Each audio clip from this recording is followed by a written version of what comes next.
Bugün size izletmek istediğim çok farklı videolar var. Bunlar TikTok'tan. Dün yayında bir konu konuşuyorduk biz. Dün yayında demiştik ki birkaç arkadaş demişti. Abi sence üretilecek içerik biter mi veya şu an içerik üretmek için doğru bir zaman mı diye. Ben de demiştim ki ya her zaman içerik üretmek için her zaman doğru zamandır. İçerik üretmek için herhangi bir zamanın yanlış olduğunu düşünmek bence ahmaklıktır. Bu bir bahaneden öteye geçemez. İçerik üretmek istiyorsanız her zaman her an içerik üretebilirsiniz diye bir cümle kurmuştum. Ondan sonra işte abi hangi içeriği üreteyim cümlesi gelince de dedim ki yani istediğin her içeriği üret. Bir hobin varsa içeriğini üretmekten sıkılmayacak ve çekinmeyeceksen bence her içeriği yapabilirsin dedim. Abi ama o nasıl olacak falan dedi. Abi benim son zamanlarda gerçekten delisi olduğum bir adam var. Bu adamın gerçekten delisi oldum ben. Yurt dışından bir kanal. Bugün de bunu izleyeceğiz. Adam her şeyden alkol yapıyor.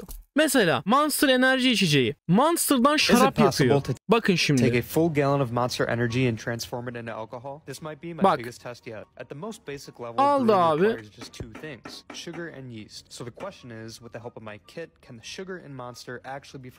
Bak şimdi ne yapacak biliyor musunuz kankalar?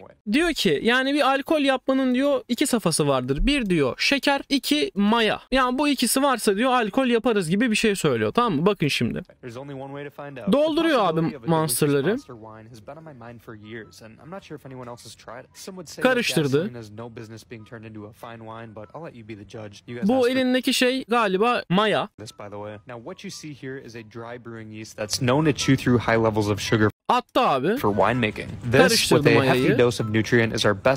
İçine bir şey daha koydu ne bilmiyorum. Now, surprisingly enough, Monster has much less sugar than a mead or wine would typically start. Döktü abi mayayı Monster'ın içine. I thought about adding some additional fermentable sugar like honey. Bir de yine fermente olsun diye bal ve şeker eklemeyi düşündü. But ultimately decided ama to keep the Monster as is. vazgeçmiş. According to my hydrometer, the maximum amount of alcohol that could be produced is about 7%. And that's if this even. Yani diyor ki fermente olursa maksimum %7 oranında alkol olacak diyor Monster'dan. Bu da part 2'si. After all the atrocities I've successfully turned into alcohol, we've officially met our match. So from what I can tell visually, Monster'dan alkol yapamamış. This is doing everything it can not to ferment. So diyor ki yani hiçbir şekilde diyor fermente olmuyor diyor bu. Whatever preservatives are used in Monster are legit. It's kind of scary. But there are still signs that some alcohol is being produced.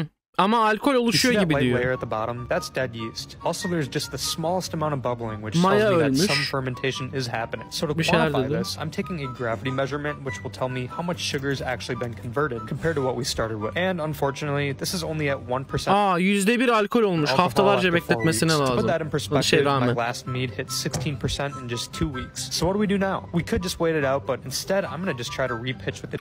Tekrar yapacak. Chat'i okuyorum da bu ilgi çekici bir konu bence ya kankalar.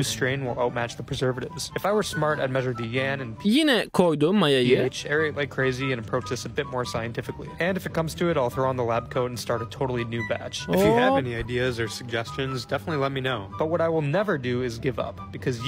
Diyor ki ben hiçbir zaman vazgeçmeyeceğim. Bu Monster'dan diyor şarabı yapacağım diyor. Yapmış mı?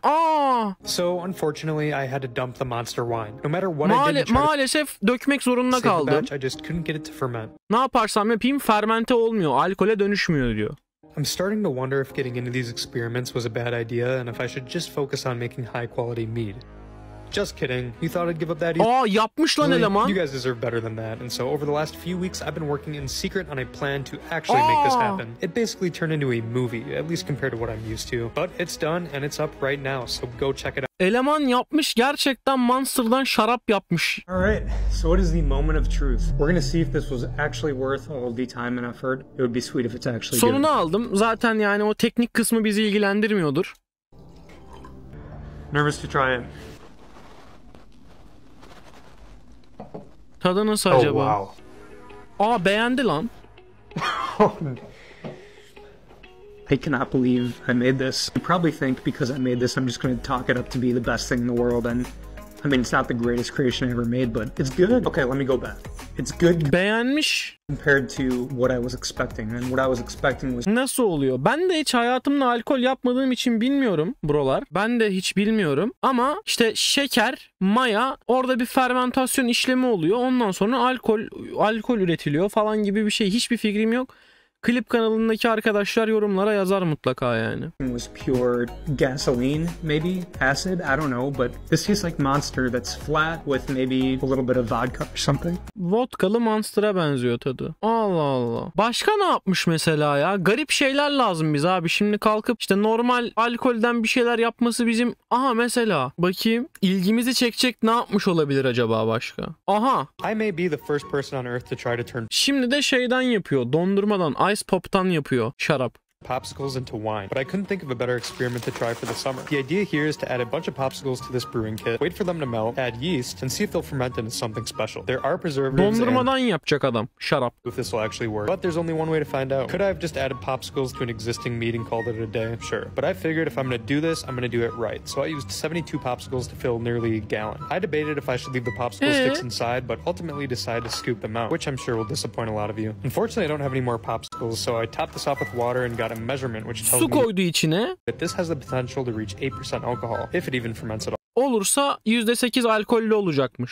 Next, I added an entire packet of yeast and nutrient, but then when I Maya stirred it falan in, it got koydu super yine. clumpy. Scoop out as many of the clumps as I could and used a frother to break them out. That way I could help ensure that everything's more homogeneous. Now, usually I'd add an airlock and let this go to work, but if I've learned anything from my Peeps experiment, I'm going to instead create a blow-off tube. Not only does this allow gas to escape as it ferments, but if it does foam up, this will hopefully prevent it from exploding. Make sure to follow for more updates. Sonrasında ne olacak mesela? Bundan da yapabiliyor mu oğlum? So yes, I removed the popsicle sticks, and many of you aren't happy. I recognize that by not keeping the sticks, I'm depriving this concoction of the true essence of popsicles we all know and love. There's something indescribable about finishing a cold fruity ice pop, getting down to the stick, and immediately transforming into a beaver. But nonetheless, for a reason, and I do have time to redeem myself, 72 popsicles is a lot of sticks. Some of you might think keeping them would be strange, but if you've seen my other videos, you may remember that I add oak to my meads quite frequently. And this is actually more common than you think. Wine is aged in oak barrels all the time, and it can add great flavors and complexity. So adding popsicle sticks isn't all that crazy, but I'm gonna do it right. If I wait until after fermentation when the alcohol is present, I'll have better control over flavor extraction, and I might even toast the popsicle sticks to get even more flavor. So if you're mad about the lack of sticks... Yok. Bir bilgi vermemiş. Abicim bundan alkol oldu mu olmadı mı ya? Abi haber yok. Acaba sabitledi falan mı onu lan? Merak ediyorum çünkü. Yok, haber vermemiş bununla ilgili. Çok garip ya. Gerçekten. Bakalım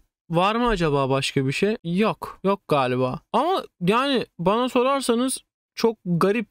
Mesela bu içerik mesela izleniyor yani, adam baksana gayet iyi izlenmeler almış. O yüzden bence içerik konusunda düşüncesini insanların bırakması lazım. Şunu yapsam izlenir, bunu yapsam izlenir. Sen neyi yapmaktan keyif alıyorsan yaptığın şeyi içeriye dönüştür. İçerik üretmek için bir şeyler yapma. Anladın mı? İçerik üretmek için bir şeyler yapacağına yapmaktan keyif aldığın şeyi içeriye dönüştür. Çünkü bura YouTube yani. Anladın mı? Çünkü bura YouTube.